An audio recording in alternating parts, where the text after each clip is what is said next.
आप जानते हैं डायनासोर अभी तक पृथ्वी पर घूम रहे हैं। हालांकि वे पहले जैसे नहीं दिखते, लेकिन अब भी उतने ही खतरनाक है जितने उस टाइम में हुआ करते थे। जो उड़ने वाले डायनासोर्स एक्सटिंक्ट होने से बच गए, वही इवोल्व करके आज के पक्षी बन गए। इन्हीं पक्षियों में से जिस खतरनाक पक्षी की हम बात करने जा रहे हैं उसका नाम है कैसोवेरी। यह दुनिया का तीसरा सबसे लंबा और दूसरा सबसे भारी बर्ड है, जो सिर्फ ऑस्ट्रिच और एमू जैसे पक्षियों से छोटा है। ये कैसोवेरीज इतने खतरनाक है कि अगर आप गलती से भी इनके इलाके में घूमने चले गए तो ये आपका आखिरी सफर होगा। इनकी कुछ खूबियां हैं जिनकी वजह से ये बहुत ज्यादा घातक माने जाते हैं। Powerful legs. कैसोवेरीज के पैर इनक्रेडिबली बहुत ज्यादा मजबूत होते हैं, जो उन्हें हवा में लगभग 2 मीटर यानी 7 फीट तक छलांग लगाने के लिए अलाउ करते हैं, जिससे ये आपको आसानी से 1 सेकंड से भी कम समय में नीचे गिरा सकते हैं। अपनी मजबूत टांगों की मदद से ये 50 किलोमीटर प्रति घंटा की स्पीड से तेज दौड़ सकते हैं, तो आपको इसके साथ रेस में मुकाबला नहीं करना चाहिए। लेकिन अगर ये पीछे दौड़ जाता है तो पेड़ पर चढ़ना अच्छा ऑप्शन होगा, क्योंकि कैसोवेरीज इसमें इतने ट्रेंड नहीं है।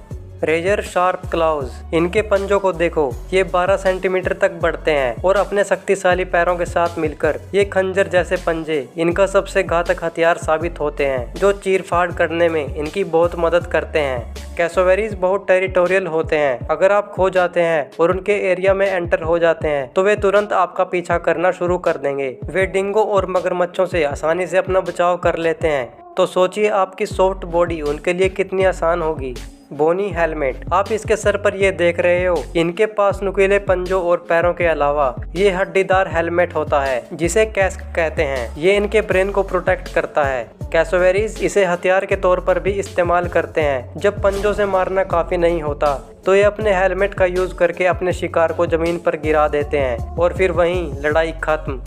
विशियसनेस। कैसोवेरीज के पास काफी घातक फाइटिंग टेक्निक्स हैं। एक स्टडी में पाया गया है कि कैसोवेरीज हवा में अपने विरोधियों पर पंजों से छलांग लगाकर और हमला करके लड़ते हैं, और वे ज्यादातर बॉडी के मेन पार्ट्स को निशाना बनाते हैं, जैसे कि गला और मेन पार्ट्स। अगर आप लड़ाई शुरू नहीं करना चाहते तो पैनिक ना हो और उसकी आंखों में मत देखो। धीरे धीरे पीछे हटना शुरू करो।